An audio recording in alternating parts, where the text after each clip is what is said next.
Good morning. We're back. We're back better than ever. I'd like to say as good as ever. You know, we're back as good as ever. We're back just as good as yesterday, just as good as tomorrow, because that's what it's about, my friends. I'm going to use a word.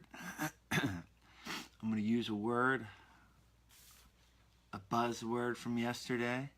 Hey, Rich. Good to see you, dude. Consistency. That's what it's about, my friends. Consistency. We're back as good as yesterday, as good as tomorrow, because that's what it's about. Sustained effort. What was it that, I believe it was Dr. Cindra Kamphoff. I believe in her book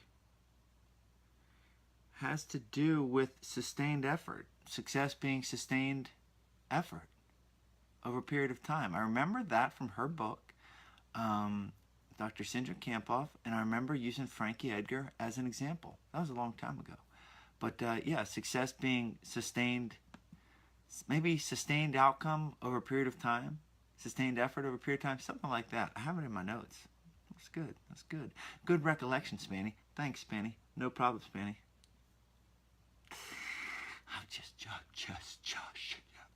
So we're talking about contingency planning today. Plan but don't overplan. And I'll mention it in the episode, but I can't not think. When we talk about contingency planning, we talk about risk mitigation, but yet having to pull the trigger and take action. I cannot not think of Dumb and Dumber. What if he shot you in the face? Yeah. What if he shot me in the face? Well, that's a risk we were willing to take. Oh my, that's a good one. Oh, that's a good one. That's a good one. That's a good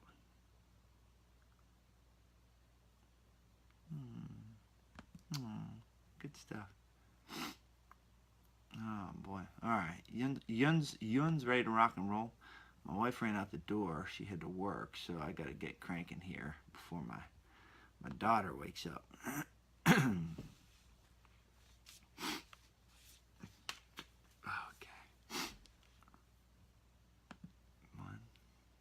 You ready? Two. Did I share this? Yeah, I think so. Okay. One. Welcome, any newbies. Welcome to the show. Old bees. Let's get cranking. 1, 2, 3. Good morning, my friends, and welcome to the Spaniard Show. This is the Spaniard, and this is AM Excellence 594, studying the book, The Dichotomy of Leadership by Jocko Willink and Leif Babin. Get this book and every other book on my website, charliespaniard.com/reading list. We have a few more days studying this book. This book is an excellent book on leadership. You should get their other book, too, Extreme Ownership. Both of those books, as well as a whole other slew of books, are on my website. Get reading, folks.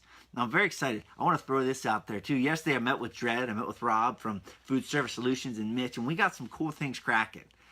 9 out of 10 of them probably won't turn out, but I know at least one of them will. Dredd's been working diligently, creating a new book outline, and it is fabulous. I actually can't wait to start writing this book. Let's put that over in the corner with baby and get cracking to today's content. The Dichotomy of Leadership, Chapter 10 is Plan but Don't Overplan. Holy cow. Paralysis by analysis. You're going to hear me talk about it again and again and again. So Leif tells us, quote, I had learned early in my SEAL career that planning for contingencies was crucial to the success of any mission.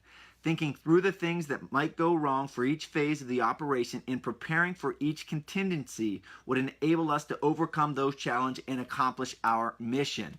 So being aware, self-awareness. Now, I remember hearing a Navy SEAL on a podcast a long time ago, before I even heard of Jocko and Leif. And I remember this Navy SEAL saying that they would go through like a worst possible outcome scenario. What are the worst possible outcomes? And that comforted me because I remember fighting. I was never blind to the fact that I could get knocked out, or I could get choked out, or he could kick me in the face and stun me, or he could break my nose, or he could break my arm. I never tried to put that stuff in the corner. I was always very aware of it. But then you start asking yourself, is this negative thinking? Am I allowing automatic negative thoughts, as per Dr. Sindra Kamphoff, into my mind? Should I stomp those ants? Should I stomp those automatic negative thoughts? But then I realized that it's a natural part of the scenario, the situation. And if Navy SEALs, right, some of the most highly operative, highest performing humans on the planet are doing it, then that made me feel okay that, hey, this is not a wrong thing to think through these situations. It's planning, but it's not over planning. You can guarantee things are going to go wrong, or things will not always go to plan. But, quote, don't try to plan for every contingency. Doing so will only overburden you and weigh you down so that you cannot quickly maneuver.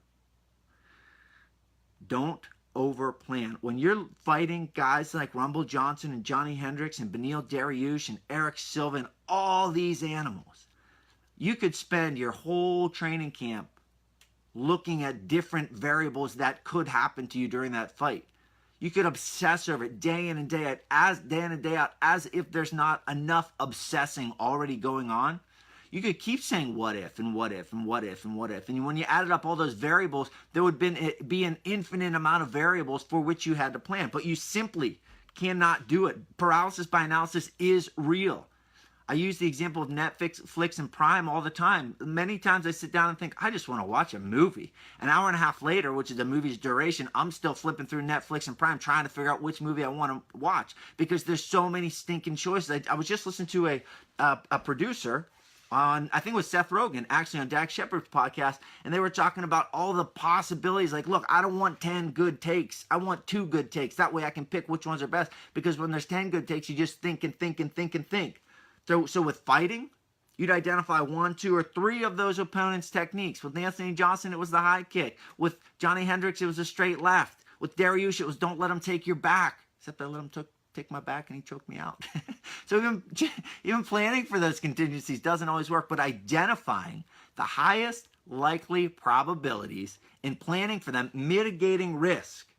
Moving on to the next point, mitigating risk. Leif tells us, leaders must consider the risks they can control and mitigate those risks as best as they can through contingency planning.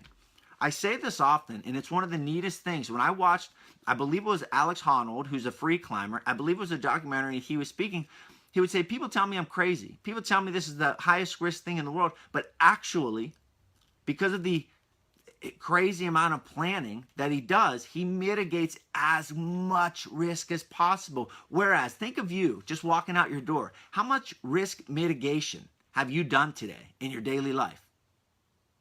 Zero. Virtually zero. 99.9% of the time, we're just in our routine. Bop, bop, bop, bop, bop, bop, bop. Go home, bop, bop, bop, boom. Go to bed, bop, bop. How much risk planning is done in your actual day-to-day? Yet, we'll point the finger at professional fighters. We'll point our finger at free climbers. We'll point our finger at bull riders. Anyway, these are the people that I point my finger at. And we'll think, wow, they're crazy. But actually, they're considering the risks. They're mitigating the risks. And I'll go back to something my dad told me a long, long time ago when I was a kid. Wrestling, control the controllables. Look, when you're a little wrestler, and even when you're a grown-up wrestler or a grown-up human being, I would worry about, oh man, he's got the new Dan Gable shoes. Oh my gosh, he's got the new USA singlet. Oh my gosh, this kid trains with so-and-so. Oh my gosh, this kid's from so-and-so. You just worry about everything. But when you focus on the highest likely probabilities, the highest likely risks, control the controllables, that's all you can do. Virtually, that's all you can do. So you identify those risks, plan accordingly, and then you execute. Going back to the extreme ownership concept of prioritize and execute, Leif tells us, quote, it is important that leaders focus only on the most likely contingencies. Look, this is coming from me. Give yourself up to the fact that you cannot control everything. Just give it up, right? Put on a nice silver platter, give it up to the universe, give it up to the ether. I am the Spaniard. I cannot control everything. But those things that are within my control, those things that I can control, I will control. Going back to what my dad said, control the controllables. What can you control on a daily basis? Okay, and if we're just talking about life here, you know, why did Kevin Hart's mom, why did she get her master's? Why did she study so hard?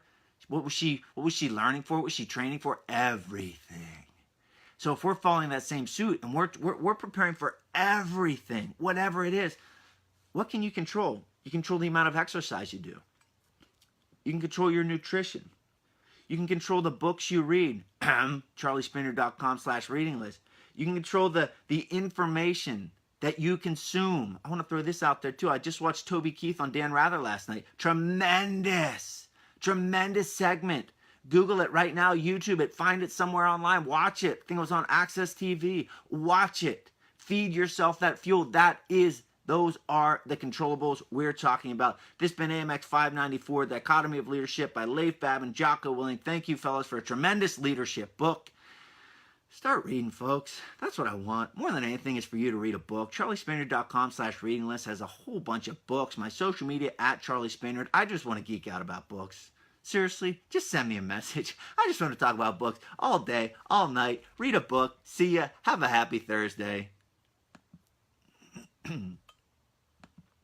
Hello, Mark Pelasco.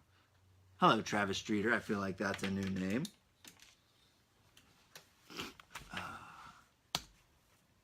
Oh, baby, talk to me like lovers do. Bow, bow, bow. Talk to me.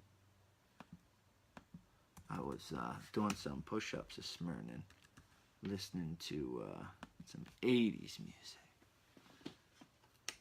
Dun dun dun dun dun dun dun dun. All right, folks, the lights are off. Experimenting with a new pen, Sharpie pen. Normally I use the Pilot G2. I don't know which one I'll land on, but we'll try it out. So anyhow, have a good Thursday. I'll be back tomorrow morning with AMX 595. We'll be finishing the Dichotomy of Leadership on Monday, starting. I'm actually reading 2 books at once right now. Unplugged, which is a book about using technology more efficiently in health and fitness. And then Mr. Rogers, The Good Neighbor. Tremendous book so far. So I hope to see yuns tomorrow morning. Subscribe to the show, Spaniard Show on iTunes. Please do it. If you like the show, if you've come back more than once, twice, 10 times, 20 times, subscribe. Podcast app, subscribe. Boop. Helps me, helps you. See ya.